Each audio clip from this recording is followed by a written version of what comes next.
Welcome, hello. This is, again, Corby Town TV here on the YouTube channel. My name's Chuck. This is Michael. Look. And thanks for joining us. Of course, please subscribe. Don't go any further. Don't think about going to the toilet or making a cup of tea. Just subscribe. And that's why Michael can't hear me. I've just noticed he's got a Bluetooth thing in his ear. Can't hear a word I'm saying. Oh yes, I can.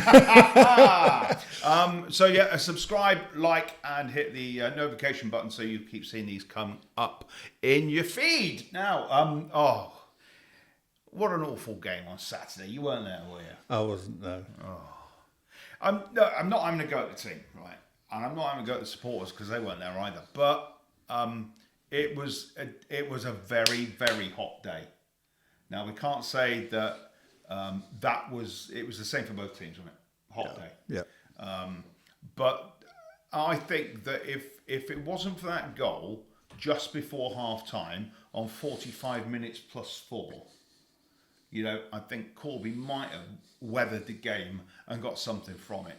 But let's look at the pitch. You've been to Anstey before, haven't you? You've been there. I have, yeah. So for those that didn't go, because I know a lot of supporters weren't there because there wasn't a bus available. So let's just say the pitch is on a hill, right? And it's the side of a hill, a bit like, I don't know, Snowdon, right? And it's like that, right? It was like that. And they play there every week, Anstey, and they know if they kick the ball up in the air and it lands 3/4 down the pitch, that bounce is going to take it over the last defender, who doesn't really realise there's a bit of a dip on the pitch, goes over his head, and Lewis Rose ran round a corner and put it in the back of the net. And that was 20 minutes. The second goal, well, I think we'll just leave that for Gary to sort out, because the goalkeeper shouldn't be taking a free kick on the edge of the halfway line, because the minute it pings back, he's in the wrong place. That's basics. So we'll leave that with Gary. He can sort it out. But first defeat on the road. Yeah. So I don't know where to go from here. Obviously, next week we're away at Leicester Road. Hinckley, Leicester Road. Yep. Leicester Road. Leicester Road. Is that what they call themselves this year? LRFC. LRFC. Right. Okay. Well, it's the. Have they got a nickname? They're still called the Knitters, or the whatever they were before. Do you know, I haven't got a clue. Hinckley United were the Knitters, weren't they? They were, yeah. So it's probably just an LR. Well, that's difficult because you've got AFC Hinckley as well, haven't you? They don't play there. I don't know whether they've taken on the Knitter. I've no idea. That's it. There you go, quiz fans. Write to us on the back of a cigarette packet. Send it into. We kind of don't really care that much. Corby Town, NM17 somewhere or other. So yeah, I'm getting cynical. I've been doing this too long. I just get a little bit overrun. But I think the big point about Saturday was the fact there was 4 major players missing through injury, and I think that once you get one of them back, and certainly somebody like Charlie Sanders to come back into the back 4 to calm everybody down, I think we'll start playing football again properly. But I think it was just difficult circumstances. And now we've realised that the rearranged fixture that would have been happening here on the 9th, when we all had a glorious day off in the sunshine, because we weren't in the FA Cup and they were, Anstey Nomads, they're playing here on the 4th of October. You're away? It's a Wednesday night. I'm not here. I'll be in Italy. Well. So, again. So, yeah, I mean, by the time this goes out, because this won't go out until next Monday. 18th? Yeah. So, by that time, we don't know. I mean, I haven't brought a programme with me. I don't know what the fixtures are going to be like, because we should have a game on the 23rd. We would have. That was dependent on the trophy, doesn't it? Yeah, so that should be a blank weekend. It could be a blank weekend, unless Macca has decided to get his abacus out. Yeah. And let's see if he picks up. I don't know if he watches these anymore. I think he's not. No, he kind of he doesn't like walking around with it in his pocket. His abacus. So I think he puts his kids down to watch this late on in the evening because it just scares them to sleep. And, and that's well, put it this way: what would you rather do? Kids, do you want to watch that thing with the bluey kind of animal in it? I don't know, bluey. I don't know. Or the Midnight Garden, whatever that's called, with Piggle-Iggle, Piggle-Wiggle. I don't know. Don't have children. That's why I still look. When I was growing up, the little ones was like SpongeBob. Not Andy Pandy. No, not for me. For the kid. Oh, right, okay. I wouldn't know. I'm like you. It would have been Andy Pandy and Trumpton and all those things. And Trumpton in Chigleyshire and Trumpton Camberwick Green classics. And that brings us on, of course, the Trumpton riots and half man, half biscuit again, doesn't it? So, for anybody who likes strange independent record shops and music, then there's always going to be something about half man, half biscuit in there, I'm sure. But we're not at a point where we're worrying yet, are we? There's a lot of football still to play. Never worried. I think for me personally, and I know there are other people that think differently to me. For me, I'd be worried maybe at Christmas, maybe end of November, I think, if we're in the middle of nowhere. But, it was always going to be in the first 10 games of the season to review about what he's got and what he hasn't got. And if he's short of one or two, which seems to be that there's not the strength in depth that we need. Obviously, like you said, we're missing 4 players, and that leaves a big hole, really, doesn't it? Yeah. So, I'm not overly concerned yet. I think we'll all sort it out. And if things doesn't get sorted out with injured players, and he has to let those injured players go, because that could happen, he knows where to find other players that will fill the hole. So absolutely. I think people just need to, at the end of the day, you look at the league, what we played 5 games, lost 2, we've got 9 points, We're 6th. We're 6th in the league. You look at other teams, we'll mention Harborough for sure. They've only won 2, haven't they? Yeah. I mean, we're going to understand, because I was listening to the non-league show on BBC Radio Northampton earlier, because I was guesting on it tonight, and before I came on, they were talking to Hayden from Hayden Road and AFC, Rushden and Diamonds and Higham Town. And that's their new name. And they're going to Sphinx at the weekend. So they're travelling away as well. Diamonds haven't won a game all season. And Sphinx is second bottom in the league. I think they must have 2 points. Okay, 2 points? 2 draws maybe, but either that or 1 point, and they're just above them in second spot from bottom. So there's it's if we play 5 or 6 more games, I think you'll find there might be a definite step between the ones at the top and the ones at the bottom. But certainly you can see that Nomads, Kelsa have hit the ground running. Yeah, they have indeed, and still in the FA. Are they still in the FA Cup? They get knocked out in penalties. Can't remember. Not sure. Didn't check. Not sure. But Sphinx got beat 4-0 on Saturday at Corn, didn't they? Oh, right. Not that affects us, but it gives people an idea, they're struggling a bit, aren't they, Sphinx? So, But, well, I mean, turning up at Anstey, I would have expected them to be struggling, but it's not that much of a ground. They haven't got the infrastructure really around it, but what they've got, they've put to good use, and they've got a team which is still practically the team that won the league for them, got the senior Leicestershire League, whatever it was last season, and they feel confident and moving forward. They're big physical lads as well. And I think sometimes, I'm not going to blame referees, but he was a young ref. And I think he was sold a couple of challenges. Sold. So but we'll wait and see. I mean, it as I say, it's a level playing field as much as the fact that we've got to put up with everybody, and everybody else has got to put up with the other conditions. This is really cheery, isn't it? It is, yeah. He's so please, if you're watching it, what else can we talk about? Which is fun. Where were you at the weekend? You were doing fun stuff, weren't you? I saw. See the step up there, ladies and gentlemen. That's how you produce TV. I saw two bands that Chuck will know. One was Department S. I'm aware of that. The great band. I've got one of their T-shirts. Is Vic there? Yeah, Is Vic? Yeah, was a big, huge classic. Left Right is another great song. Yeah, that's right. They played both of them. And yeah, they played. I saw them in Corby. I think they played here twice, but I saw them at the Kingfisher, and I believe at that point Eddie Roxy was the lead singer. Oh right. So I've spoken to Eddie Roxy on several occasions afterwards, and he sent me his new single with his other band, Eddie Roxy and the something or others, and I played it out at Corby Radio. So Tuesday night, it's 8 till 10.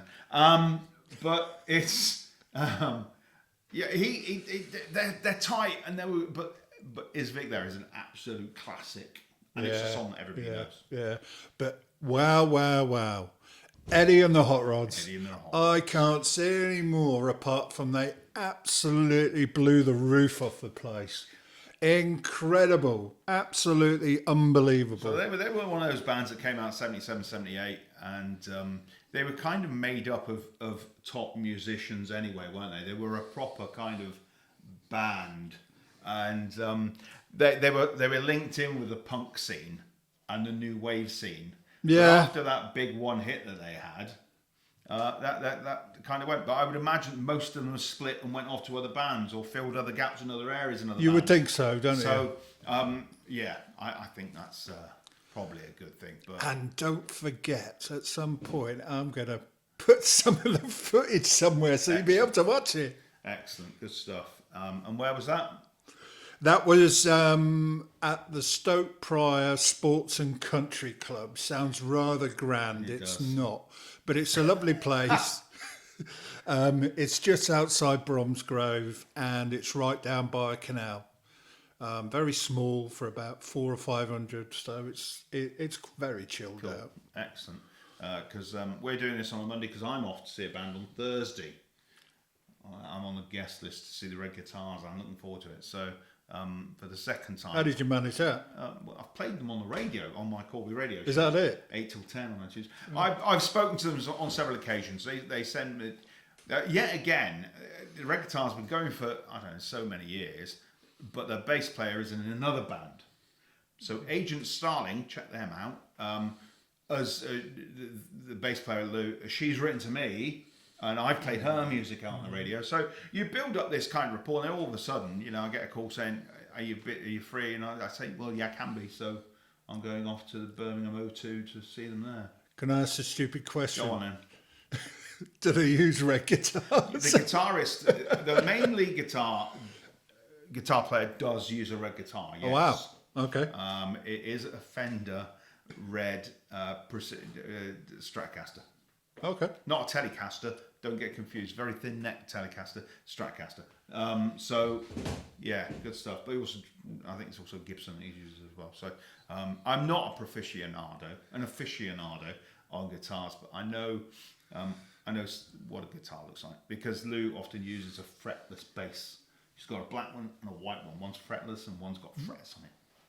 So, right, okay. But yeah, if you've actually watched the last podcast, you'll probably see at 31 minutes and 2 seconds the ever professional Chuck walking around the field and the microphone's off. What I've done is actually I've taken a still from that and put it out on Instagram. So I'm in a field, on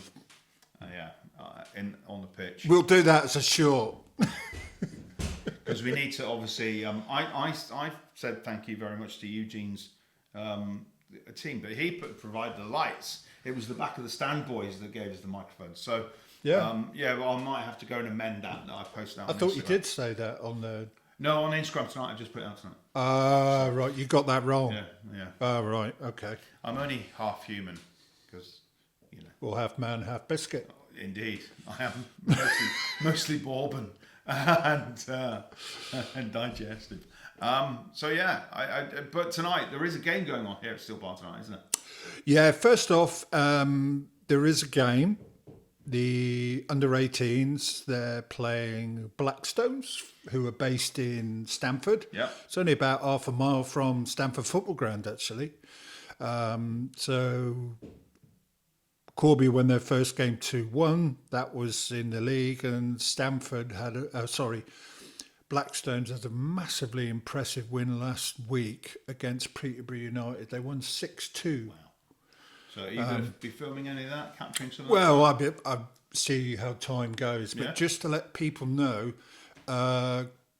Corby Town under-18s youth team, they beat March Town 6-2 away in the FA Youth Cup. Good. And I think that was the result, so they move into the next round. I'm not sure what the fixture is yet, but as soon as we know, then we will put it out there.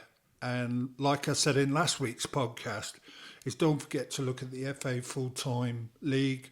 Just put Northampton Senior Youth League and it'll bring up all the fixtures. That's the hairdryer going off in the background. How rude.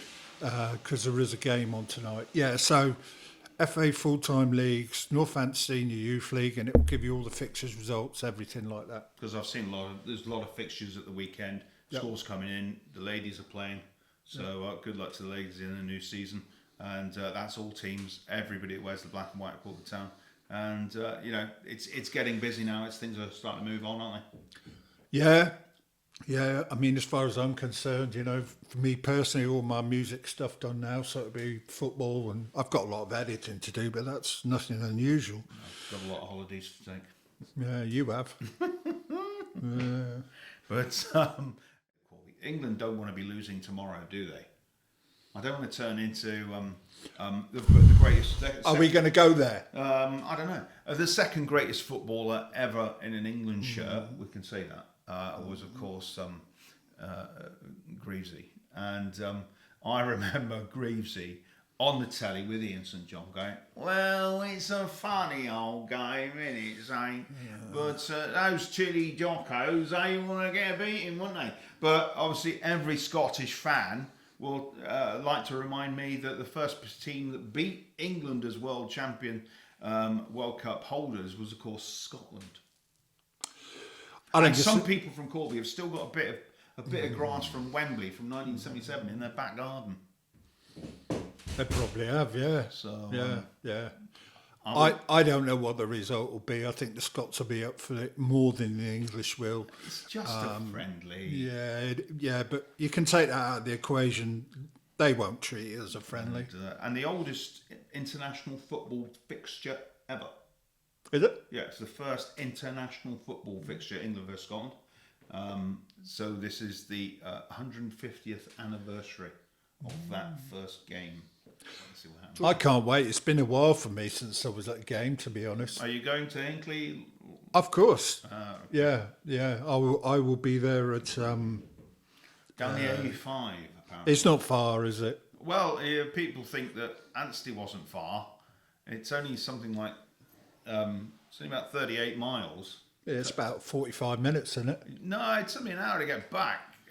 Just because you've got to go through Leicester. If you want to go and wait double your mileage, you can go down the M1 and along the A14. But I cut through and I went via Wigston and Foss Park and straight up the road. You should have gone to that way and picked up the A47. Could have gone that way and round Leicester, but it still meant going round Leicester in a city and on the. You didn't want to do that. I couldn't be bothered with that. No, but yeah. Hinckley's easier to get to. Sorry, Hinckley. Well, it is Hinckley, isn't it? Yeah. So but obviously, we hope there'll be a few of our fans there this weekend. And there's a bus running, but apparently... The last time I saw, they only had 15 names and they need 25. Apparently, all the buses were being used at the weekend. It was a busy weekend for buses, so there wasn't one available. So, and I'm sure our fans will get back to us and tell us exactly what happened and how they feel. So, but yeah. So, other than that, it's been great. I think there's been some good communication into the club, I think, and we're in a good place. I'm looking forward to more sunshine. More sunshine, some couple of good wins would help. League, yeah. I mean, obviously, we don't want free weekends, but we can't change that now. At the end of the day, the one remit for this season was to get out of this league. We can concentrate on the league because we're not in any cups anymore. No, we're not. But then a good few grand into the club would have been great. You've got 3 weekends, haven't you? You've had one, you've got another one coming up, possibly. There's all that money that could have come into the club, and from that side of it, we'll look at it and go, we've only got to concentrate on the league. The club will look at it and go, well, that's income not coming in, isn't it? So that's a difficult one, really. That's a difficult one. But what we have got, we've got the Hillier Cup to look forward to. Right. Yeah, I remember posting my comment on social media the day that it came out. But we got a buy in the first. Yeah. So, yeah. Good. I think I'm glad we got a buy. I think what we should be saying though is bye to the Hillier Cup, because it's pointless and Can't. Part of the Northamptonshire FA, isn't it? I'm aware of the politics. It's just you and politics. Oh, it is, isn't it? Don't play it at night. Stop costing. Any club that's playing in the Hillier Cup has got to spend a couple of £100 for the lights on a midweek fixture, when it'd be better off played on a Sunday afternoon in June, July. It's a pre-season tournament. Just move it. Yeah. Stop, because there won't be enough. There won't be enough heads come through the door here at Still Park to validate the lights going on. You're costing money, Northamptonshire FA. So stop it.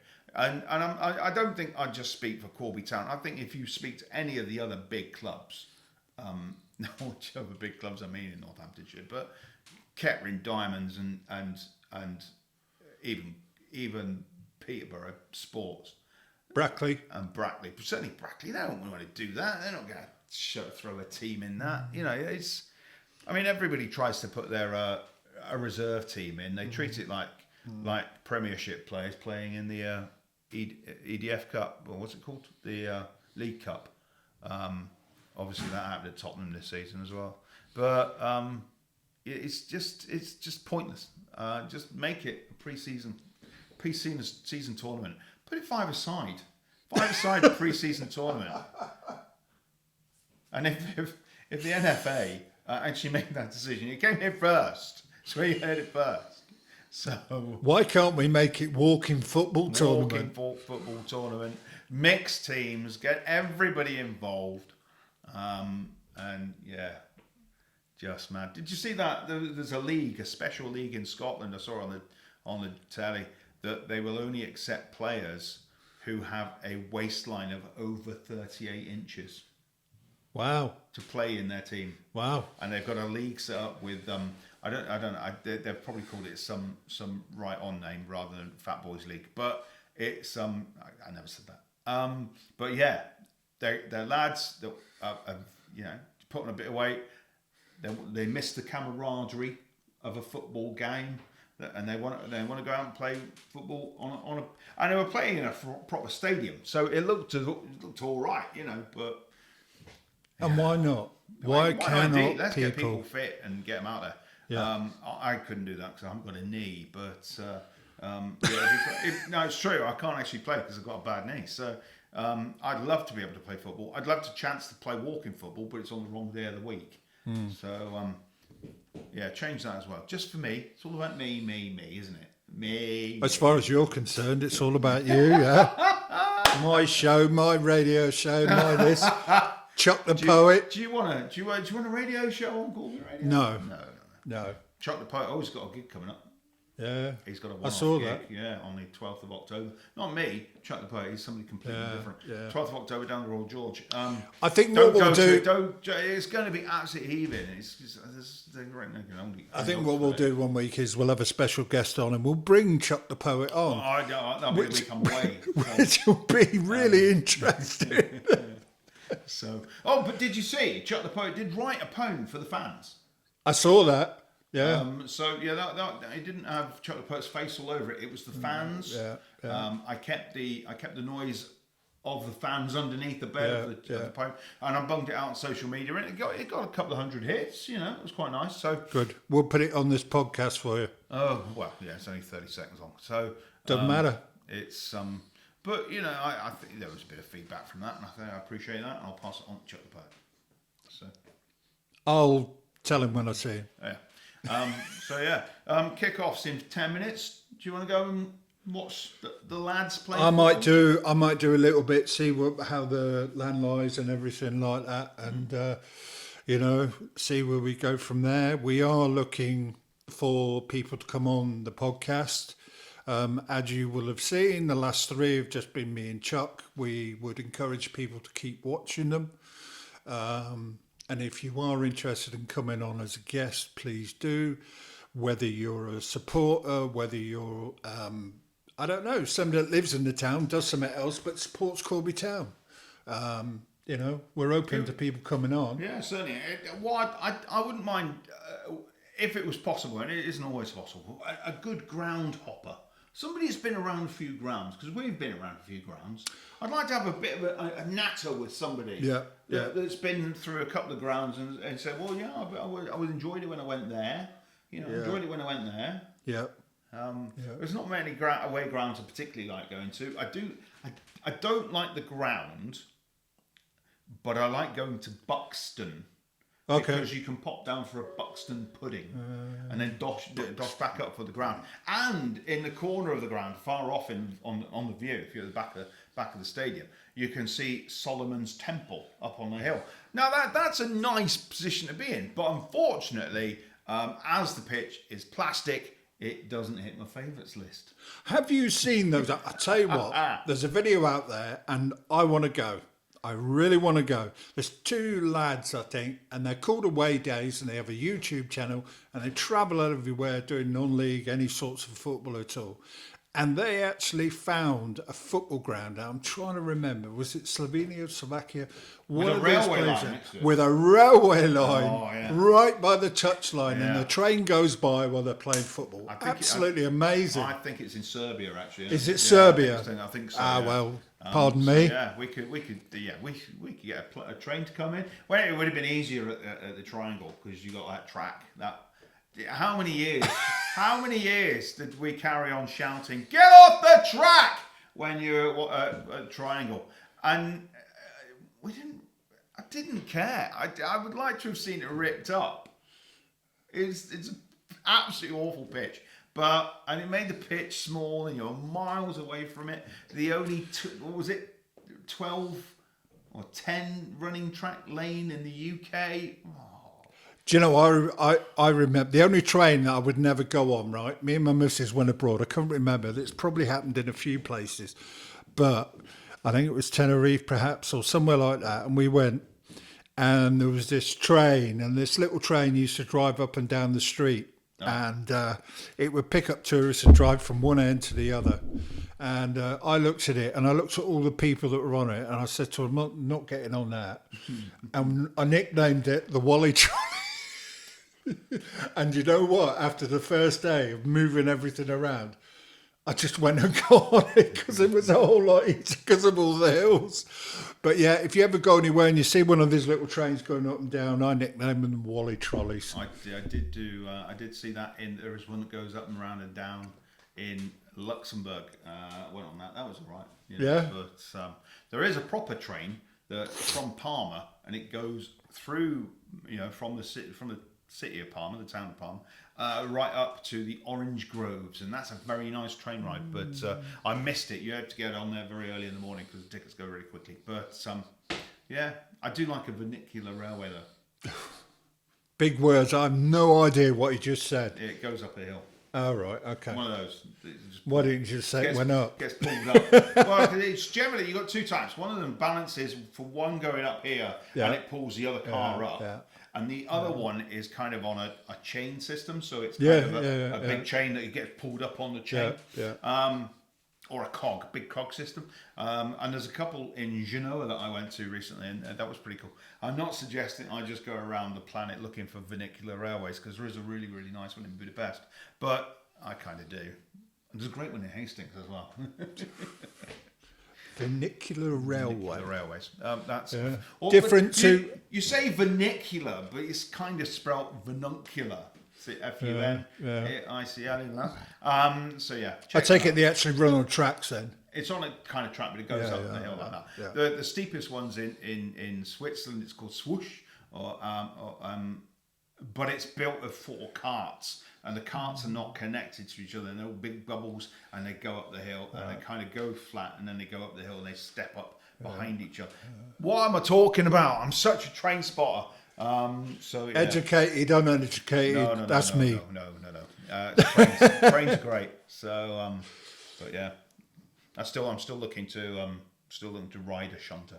Actually, you play my missus on these word games, don't you? No, not a word game. It's a quiz. It's a quiz. It's a quiz, and you know what? She's won hardly any, and she says that Chuck, he just keeps winning every time. Does he swallow a book of knowledge? There are multiple guess questions, and I think I enjoy it. Multiple guess. Well, it's for 1 question and 4 answers. So, but some of them you can tell the ones that are written by Americans.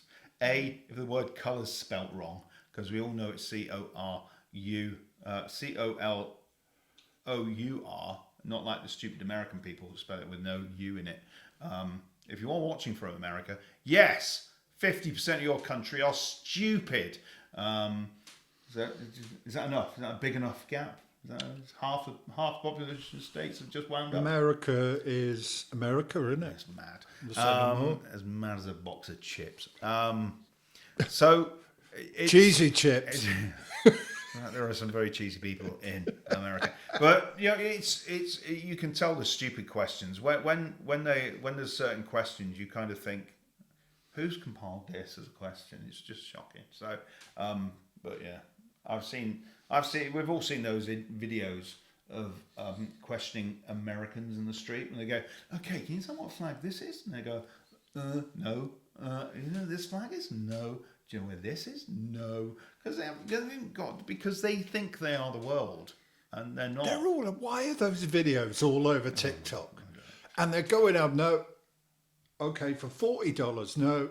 For $60, no. And I'm thinking, I know the answer.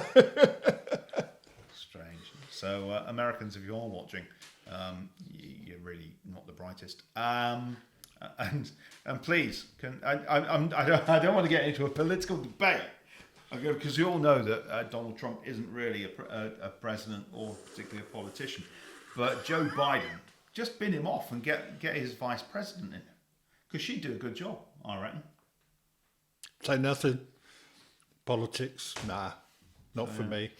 Anyway. I keep that to myself. I think get myself into trouble. No, it's not a political matter. It's just a fact. I think he's now gone past his best by date. But oh, by the way, I know somebody in this room has done a long list of all the reasons for people not to be friends with him on Facebook. Yeah. You should read the list. I think it would discount most of people. Yeah. I've had a run-in with a couple of people in the last couple of weeks, and it's just annoyed me. It's just frustrating, the fact that, there's people out there with some very, very strange views, and if I don't have those same views, or they don't have the same views as me, why are we friends? Yeah, so off you go. I'm not going to force them off. I'm not going to get rid of them myself. I want them to realise that they're wrong and they discount me. So one person did, but he still hasn't unlinked me. Neil Campbell. It's just, he won't be watching this. He's one of them egg chasers. All right, He'll be okay. watching the Scottish team egg chasing. So yeah, and I'm sure somebody will tell him. But yeah, it's strange. It's strange in this world of social media, isn't it? The whole world's going mad. Fine. That's all. Should we call it a day then? So let's go out and watch some of the young lads, and hopefully they'll get a result. They're just kicking off, and hope they haven't scored yet. No, well, that happened the last time. Anyways, so we'll tune in. Obviously next time. This time same time next week. Yeah, why not? Hit the subscribe button, hit the notification button, and hit the like button. Watch the latest podcast released on the 11th. Yeah, that's next week. today. All right. Yes, watch that because that's already gone out tonight. Or go back and review all the others by just going to Corby Town TV on the YouTube channel. Click Corby Town TV, and it will give you them all. You can watch them all together. Cast them to your telly. It's like real TV. In the meantime, my name's Chuck. That's Michael. Goodbye. And we'll see you soon.